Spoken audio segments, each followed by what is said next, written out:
Assalamualaikum warahmatullahi wabarakatuh.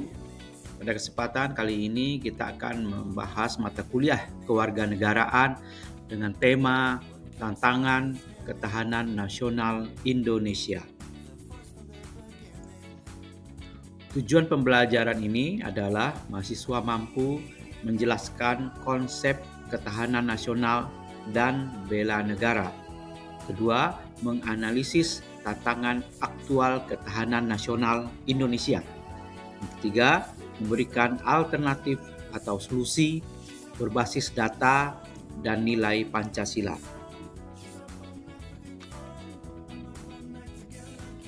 Adapun konsep ketahanan nasional adalah kondisi dinamis suatu bangsa dalam menghadapi ancaman, tantangan, hambatan, dan gangguan atau ATHG. Kondisi dinamis ini adalah kondisi yang tidak tetap. Jadi kondisi yang selalu bergerak. Jadi kita sebagai masyarakat selalu berkembang, selalu ada gesekan-gesekan, selalu ada nilai-nilai yang harus bercampur, sehingga itu adalah suatu proses. Di kondisi demikian ada risiko, ancaman, tantangan, hambatan, dan gangguan. Berikut, semuanya itu berbasis pada wawasan Nusantara dan ketahanan dalam 8 aspek. Adapun wawasan Nusantara sendiri kita sudah bahas dalam satu materi khusus panjang dan lebar. 8 aspek itu adalah ideologi politik, kemudian ada politik, ekonomi, sosial budaya, pertahanan, keamanan, dan geografi. Semua ini adalah untuk kemajuan bangsa dan semua ini adalah unsur-unsur yang aspek yang sangat penting. Karena walaupun ideologinya stabil, politik stabil, ekonomi stabil, sosial budaya stabil, cuma dalam hal keamanan ini tidak terjamin, ini akan menimbulkan gangguan. Keamanan itu juga keterkaitan dengan geografis.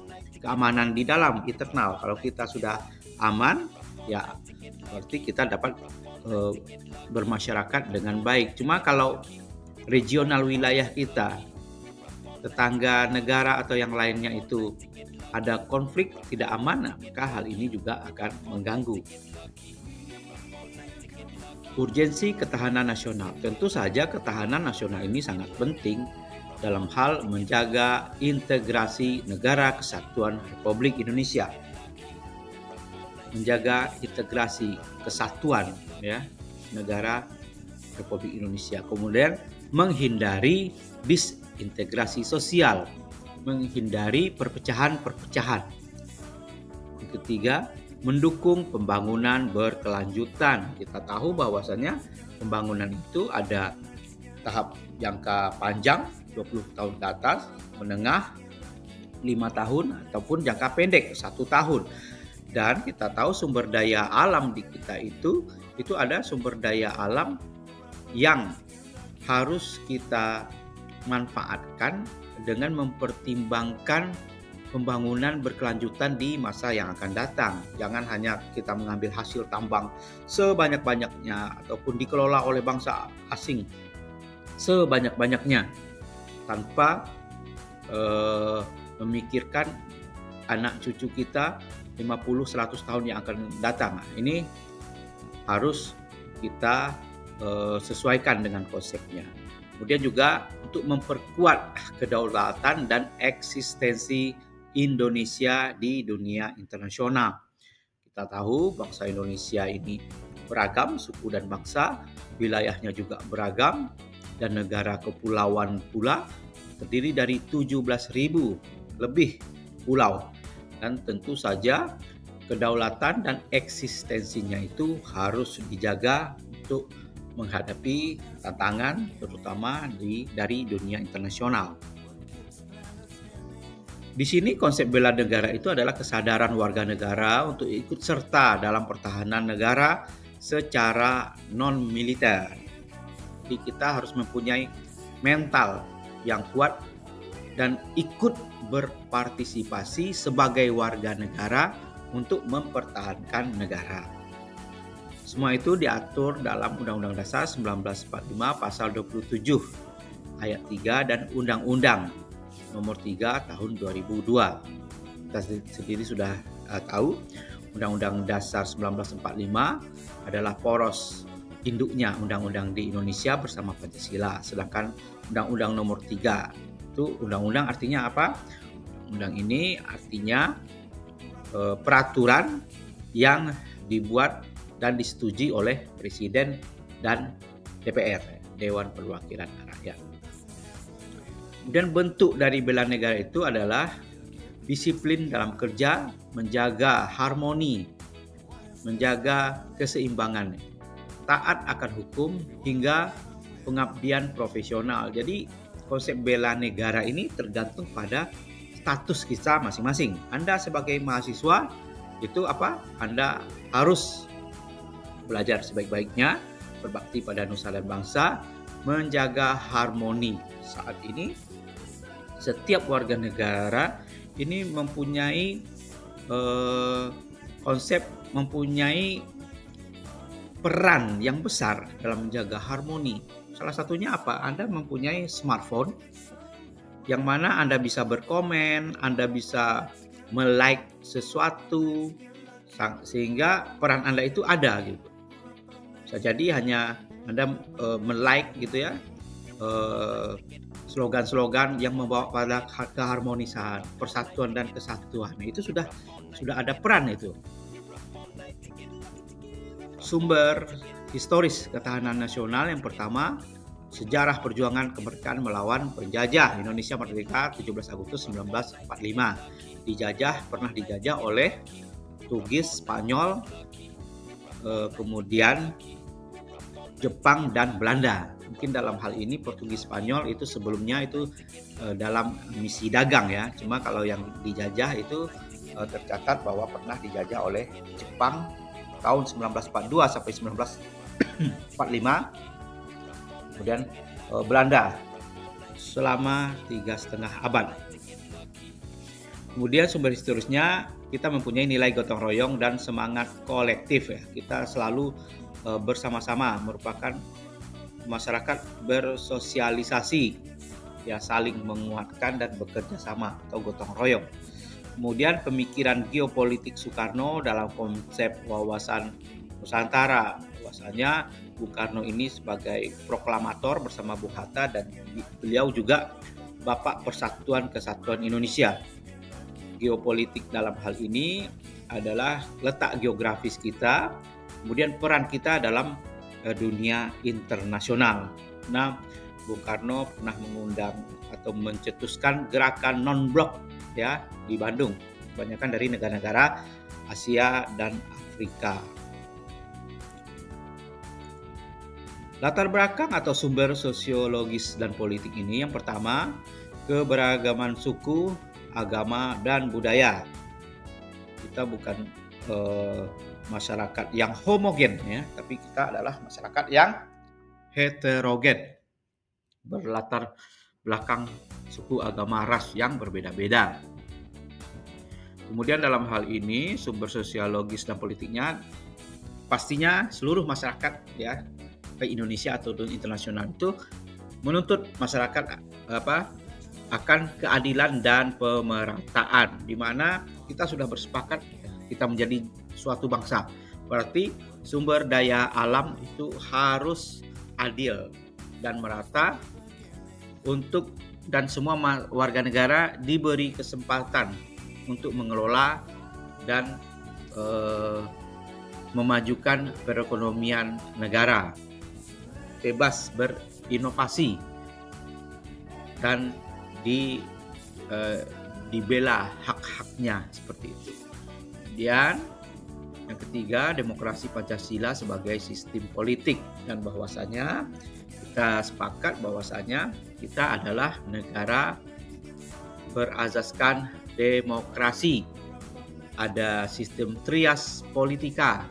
Trias politika terdiri dari lembaga eksekutif yaitu pemerintah, lembaga legislatif yaitu ada perwakilan rakyat, DPR, ada partai politik, dan lembaga pengawas yaitu yudikatif. Itu dimaksud dengan demokrasi. Adapun tantangan dari dalam, tantangan internal ketahanan nasional di kita itu adanya polarisasi politik dan intoleransi. Ada polarisasi itu maksudnya ada pertentangan politik, ya, itu tidak boleh terjadi antar partai politik dan masanya. Kemudian ada intoleransi, ini tidak boleh terjadi. Ada warga minoritas, ya, agama tertentu, budaya tertentu, adat tertentu, tidak boleh menekan yang mayoritas, ya, yang mayoritas tidak boleh menekan yang minoritas, ya. Kemudian perbedaan-perbedaan itu juga disikapi dengan baik, ya, tidak ada pertentangan. Berikut adanya ketimpangan ekonomi dan sosial. Ini adalah tantangan juga, mana pemerintah harus melindungi masyarakat miskin. Misalnya dalam hal ekonomi, pemerintah membuat aturan dalam hal ekonomi makro dan mikro, memberikan modal pada pedagang-pedagang kecil, melindungi pedagang-pedagang kecil dalam sistem perekonomian, dan juga melindungi dalam hal sosial itu agama-agama yang minoritas, suku-suku minoritas, suku anak dalam, itu pemerintah juga harus melindungi. Kemudian masih ada, perlu dikuatkan lagi, ya, karena adanya lemahnya penegakan hukum dan korupsi. Masih banyak pejabat-pejabat negara terlibat dalam praktik-praktik korupsi, kan ada beberapa yang aparat penegak hukum, oknum-oknumnya. Kemudian degradasi moral dan budaya. Ini di Indonesia maupun di negara-negara lain yang budayanya sudah kuat pun terjadi degradasi atau kemunduran moral, ya, dan budaya. Tentu saja hal ini disebabkan oleh globalisasi, era globalisasi dan informasi, kemudian semakin banyaknya populasi sehingga hidup semakin sempit dan mesti dicari jalan keluar dalam hal misalnya peningkatan perekonomian, pembukaan lapangan kerja dan lain-lain. Karena orang kalau sudah susah mencari uang, banyaknya pengangguran, itu akan banyak tingkat kriminalitas itu akan naik. Nah, disitulah muncul degradasi moral atau penurunan nilai-nilai moral. Sedangkan kalau tantangan eksternal ketahanan nasional, tantangan dari luar, yang pertama pengaruh globalisasi dan budaya asing, terutama budaya-budaya kebebasan, ya, yang tidak cocok dengan Indonesia, dengan budaya ketimurannya dan budaya asli Indonesia sendiri. Jadi, mungkin orang Western, orang-orang Barat itu cocok dengan budaya bebasnya mereka, tetapi di tempat kita itu belum tentu cocok. Walaupun budaya-budaya asing itu ada juga yang positif yang perlu kita serap. Kemudian yang kedua, ancaman cyber dan disinformasi. Ini disinformasi, ini apa? Hoax, ya. Di berita-berita palsu. Kemudian fitnah-fitnah, aliran-aliran sesat, ya, dan menyesatkan. Ini bahaya kalau misalnya kita tidak menyaring dengan baik, ya, tokoh-tokoh pendidikan kita tidak mengantisipasi ini, ya, ini akan berbahaya karena risikonya itu adalah bagi kaula muda, ya, yang belum banyak mengerti mengenai filosofi, sosial dan lain-lain. Kemudian ketegangan geopolitik kawasan, ya, ini bisa menjadi tantangan eksternal, ya, ketahanan nasional.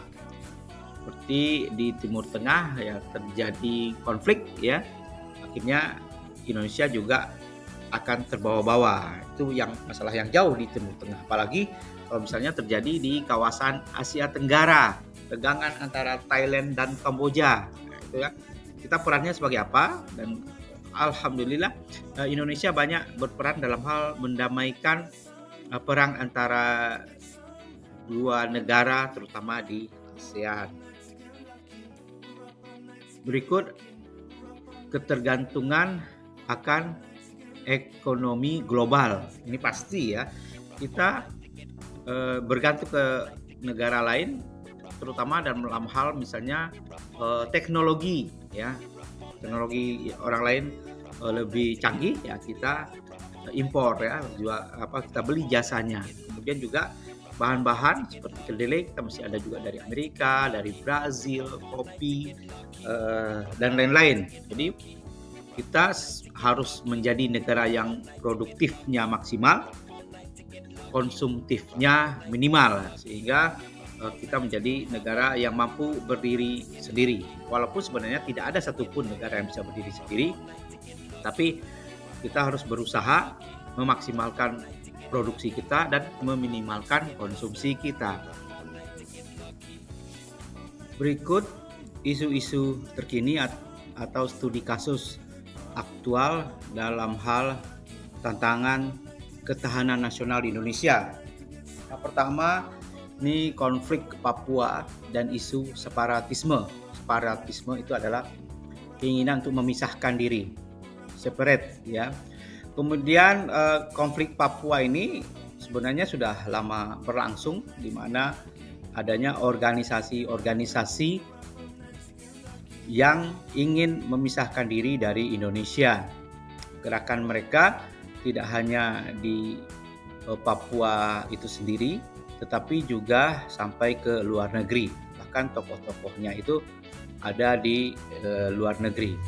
Ini tentu saja menghambat ya pembangunan di sana. Misalnya aparatur pemerintah itu merasa tidak nyaman untuk tinggal sana. Dokter-dokter, perawat, bidan di puskesmas ada juga ya yang diganggu, padahal mereka bekerja untuk meningkatkan derajat kesehatan masyarakat lokal. Kemudian yang kedua, penyebaran hoax atau radikalisme online. Ini kalau anak-anak muda ini kalau tidak punya dasar-dasar pengetahuan yang bagus dan mantap, ini bisa terpengaruh ya.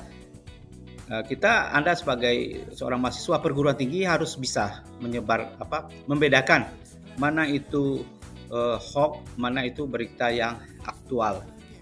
Karena berita-berita di TikTok, Instagram itu beredar bebas dan ada yang benar, ada yang tidak juga.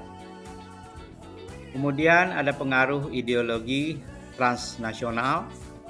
Jadi antar di negara kita sendiri juga ada ideologi kita mendirikan bentuk negara yang lain gitu ya. Padahal kita Pancasila itu sudah final ya. Kita semua sudah sepakat. Cuma ada oknum-oknum tertentu yang tidak puas dengan hasil pembangunan, kemudian mencoba mengambil keuntungan dari konflik gitu ya. Ada saja, tentu saja ada, tapi tidak banyak. Kemudian hal ini juga dipengaruhi oleh krisis pangan dan energi global. Ya, seperti yang saya bahas sebelumnya, bahwasanya kesejahteraan perekonomian itu sangat besar pengaruhnya dari faktor keamanan ya. Orang kalau sudah ekonominya memburuk, masyarakat memburuk misalnya ekonominya, kemudian juga pengangguran meningkat, kriminalitas juga meningkat.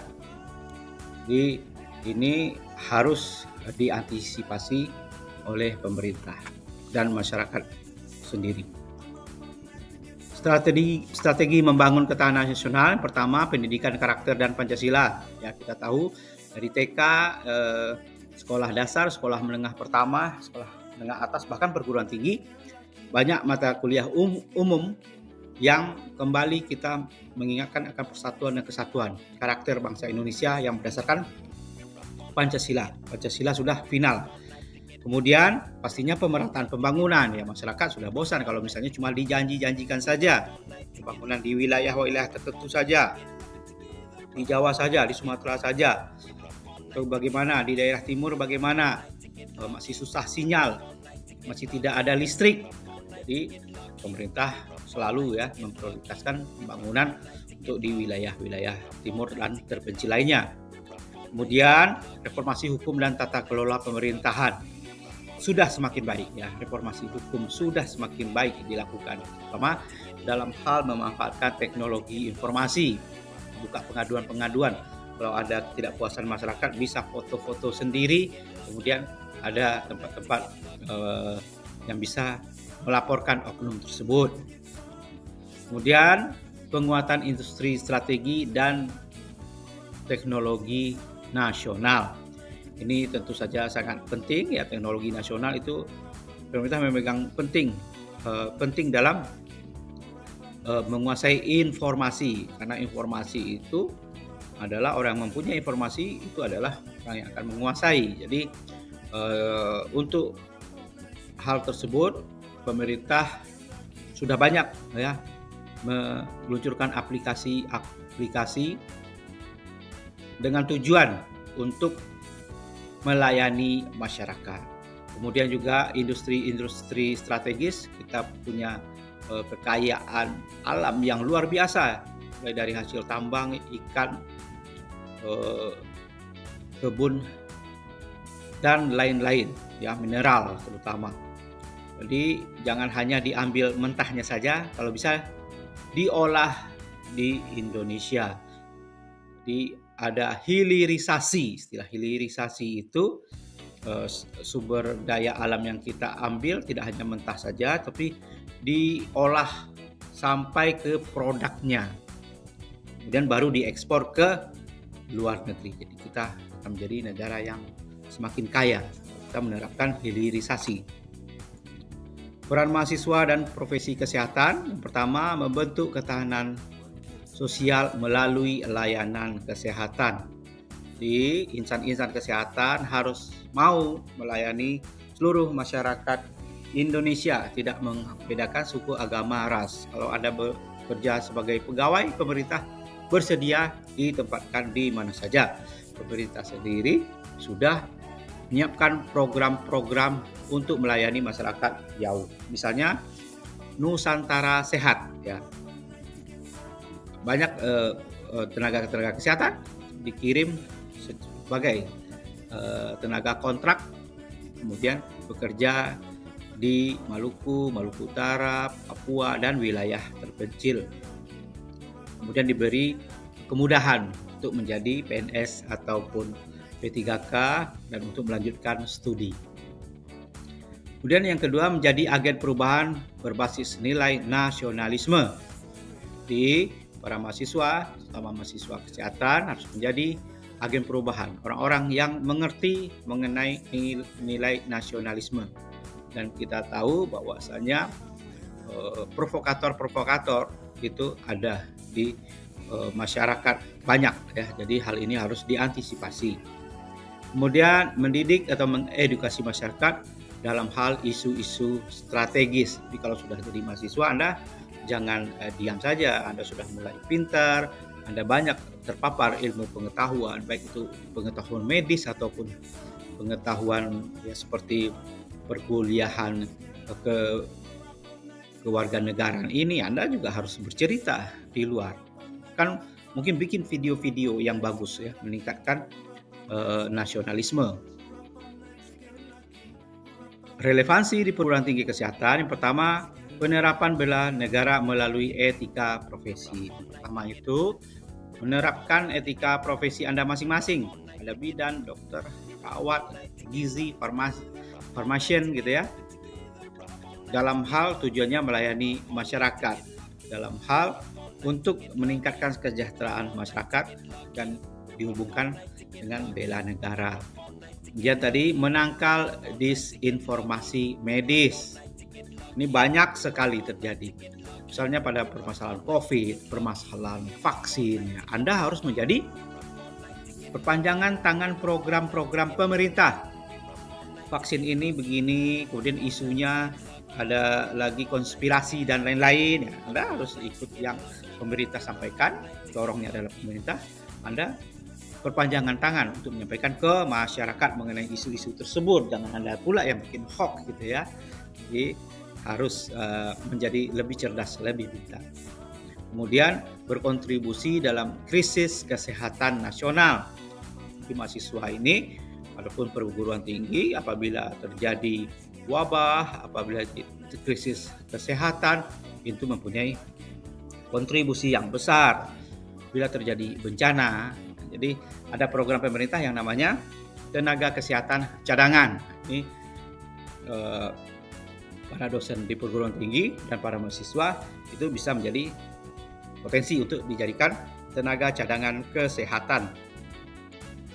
Adapun kesimpulan dari materi ketahanan nasional, tantangannya bersifat multidimensi. Jadi ini bukan sesuatu yang dari satu arah saja ya, butuh